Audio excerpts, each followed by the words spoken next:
Good morning, welcome. We are going. I'm Leanne Kieser. I represent an organization called Danone. It's a multinational dairy company vested in serving health through foods to as many people as possible. And it's an absolute privilege to be invited to attend the UN Food Systems Summit Stocktake in Ethiopia. I arrived last night and my first impressions of Ethiopia is that it's absolutely beautiful and we've received a very warm welcome from all the people. So it's really our privilege to be here. Today, the UN has organized for us different field visits to see different dairy role players throughout the dairy value chain.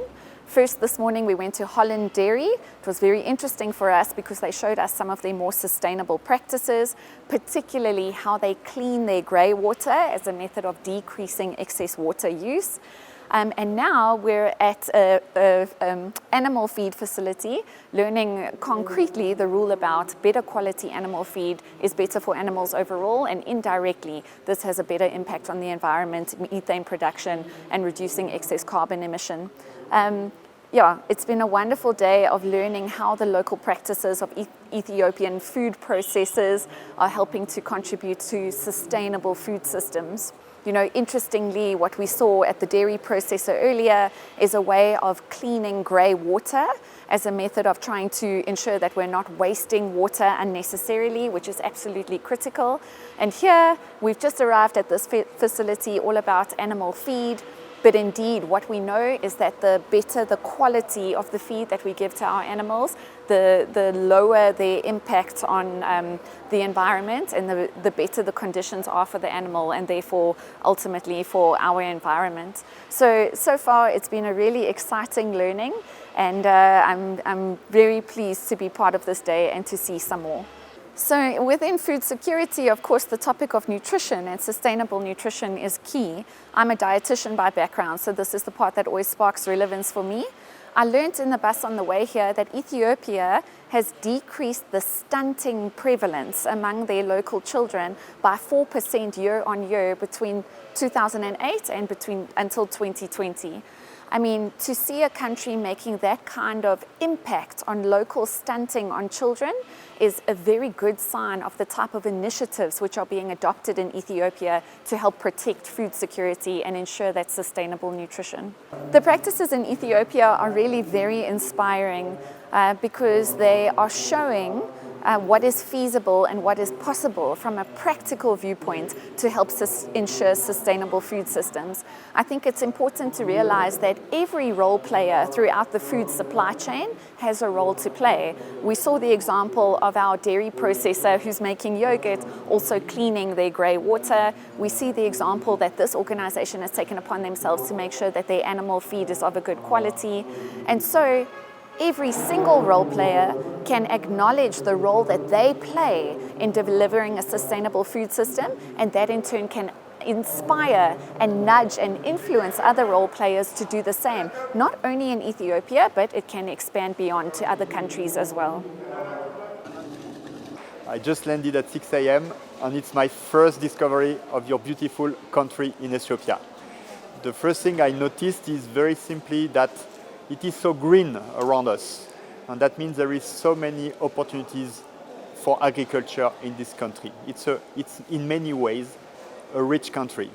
And then what I see is at the same time tradition and modernization, and that's very impressive for me to see the two together. So I was very lucky to have the very traditional coffee just now, and at the same time we saw how the companies are making now the food business a business that is modernized, and this is very impressive. I'm very happy to discover.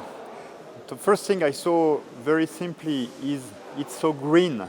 You see there is a lot of agriculture here, there is a lot of possibilities in Ethiopia to produce food, and this really is impressive compared to many other countries I have visited. I think 40 billion trees have been planted in the last 6 years, and that's just a kind of example that shows the pace, the real commitment of the country, and it's really impressive. That's what I can say.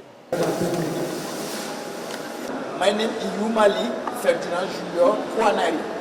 I'm from Burkina Faso. A beautiful country, nice people, kind people.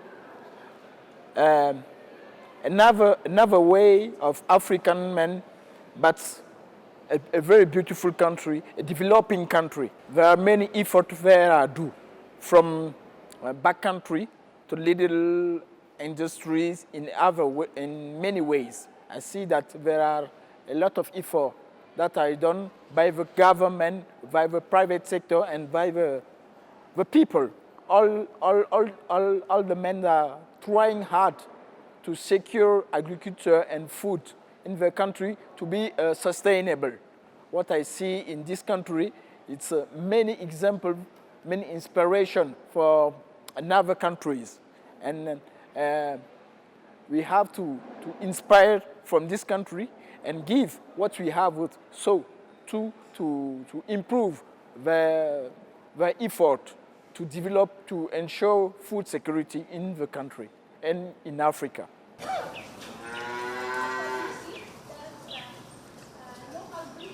So my name is Juri Ollila. I'm from Finland.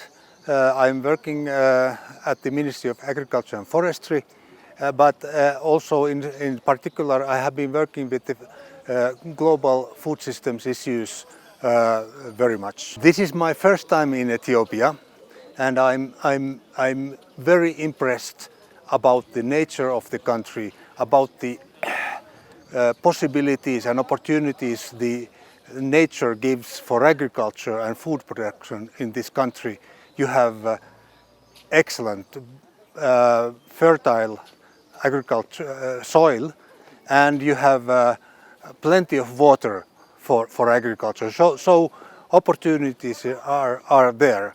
In regard to today's visits, I was impressed by the dairy plant we visited, how they are able to produce high quality dairy products.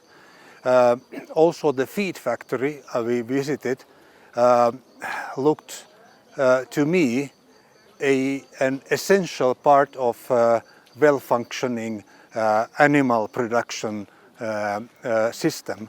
So I congratulate the people who have been able to put this together.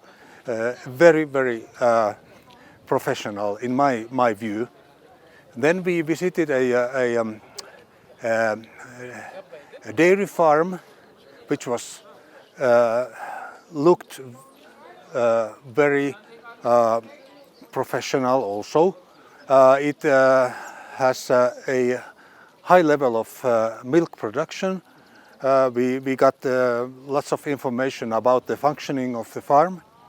Of course, it was of the type of rather large-scale production, which is not a model for whole of the country.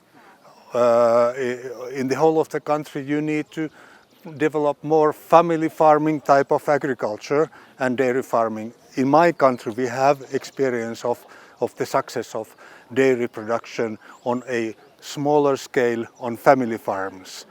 And that is something I know that in the past my country has been cooperating with the Ethiopian research institutes and administration to develop together well-functioning animal breeding systems, quality surveillance systems, and also to have a dairy milk production which helps to nourish children and the whole of the population.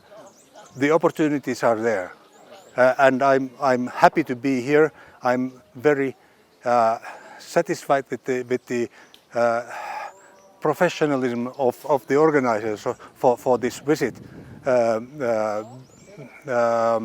We have learned a lot. My name is Musa Mohamed Mouloud. I'm come from Mauritania, so in North Africa, and I'm coming to participate in the Food System Summit organized here in Addis Ababa. I was really I had the pleasure to participate today to the field visit on the dairy value chain, and was impressed of the level of development of the dairy value chain in Addis Ababa in Ethiopia. Visited some company on animal feeds, on livestock, dairy, all the dairy value chain, and it is really a good opportunity to see how the food system transformation in Ethiopia has this level of progress and has reached this result. So what I realized until now and what we see in the progress of transformation of food system in Ethiopia, it can be really a model for other African countries, and what it's reached here can be like we will take this opportunity to as a lesson learned and exchange with the